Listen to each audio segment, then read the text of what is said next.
अलीपुरद्वार जिला अंतर्गत कालचिनी ब्लॉक के रायमटांग चाय बागान में सुबह एक बार फिर वेतन भुगतान को लेकर तनावपूर्ण माहौल देखा गया।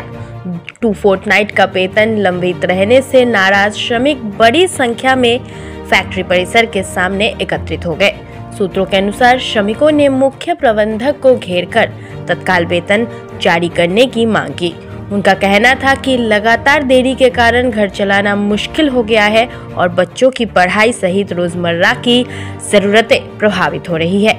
श्रमिकों ने चेतावनी दी है कि अगर जल्द वेतन भुगतान की व्यवस्था नहीं की गई तो आंदोलन को और तेज किया जाएगा।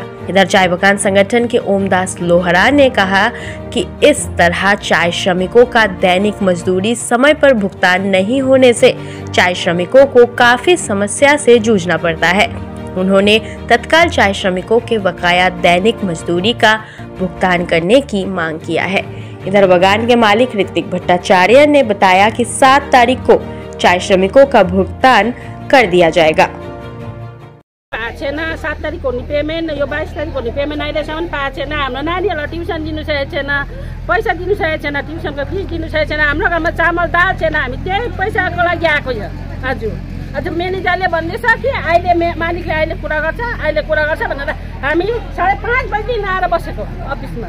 कहिलेदेखि पेमेन्ट अड्क्यो? हजुर कहिलेदेखि पेमेन्ट? 22 तारिकदेखिको। 22 तारिकदेखिको आज कति 3 तारिक भइसक्यो, अहिलेसम्म एउटा पेमेन्ट छैन। अहिले भन्दैछ मालिकले भने अरे 10 तारिक 2टा पेमेन्ट पस्छ। तर आज हाम्रो खानु छैन, 10 तारिकसम्म कसरी पसेर बस्ने भन्नुहोस् त।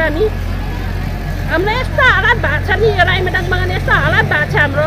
अहिलेसम्म अब खै को नेताले ल्याउँछ, कसले ल्याउँछ, के ल्याउँछ। यहाँ मालिक हाम्रो हरेक साल यस्तै हुन्छ। यो जग्गामा चाहिँ रायमटाङमा चाहिँ हरेक साल यस्तो हुन्छ। जुनै मालिक आए पनि त्यही समस्या, जुनै मालिक आए पनि यही समस्या भइरहेको छ हाम्रो।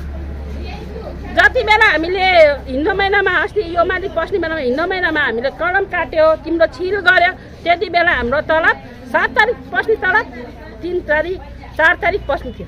आज जुन 50 केजी पत्ती हामीले एक ओजनमा 50 केजी ढुँडेर दिएको तलबै हामीले पाएको छैन।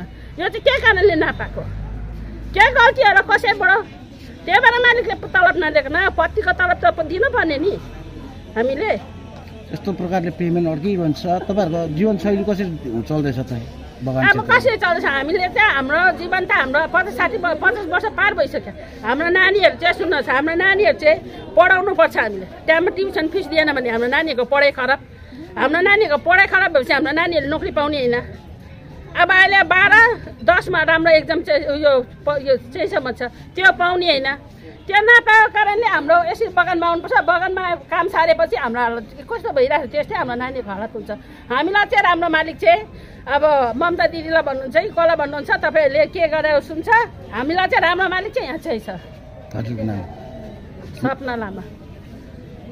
समस्या के छ? नोभेम्बर महिनाको जुन चाहिँ 22 तारिक पाउनु पेमेन्ट अहिलेसम्म पाएको छैन। नोभेम्बर जुन चाहिँ 15 तारिकसम्म पाउनुपर्ने, 15 तारिकसम्मको र 16 तारिकदेखिको लिएर यताको आज फेरि 7 तारिक पाउनुपर्ने।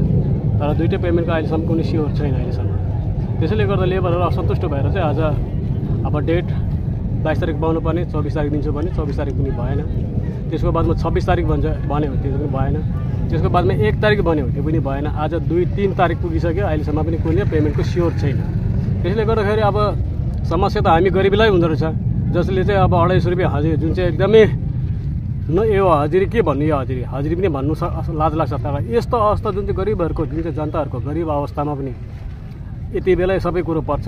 बिहा बढाइहरू पर्छ, नानीको एडमिसन, स्कुलको एडमिसनको समय आएको छ, स्कुल भर्ना गर्नुपर्छ। यो समयमा यसरी मालिकले यसरी पेमेन्ट दिएन भने त के अरे मजदुरहरू जुन चाहिँ असन्तुष्ट हुँदा स्वाभाविक नै हो।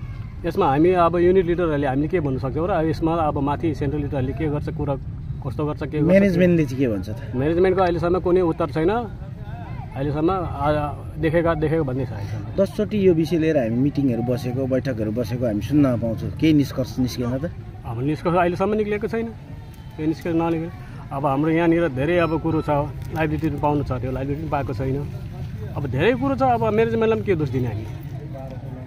अब सेन्ट्रल लिडरहरूसँग अब के मालिकहरूसँग कस्तो सम्झौता भएको त्यो त हामीलाई पनि थाहा छैन। त्यसले गर्दाखेरि हामी पनि अब त्यो अब सेन्ट्रल लिडरको राह हेरेर बसिरहेको छ, आशा हेरेर बसिरहेको छु। त्यही त अन्त समस्या। हजुरको परिचय?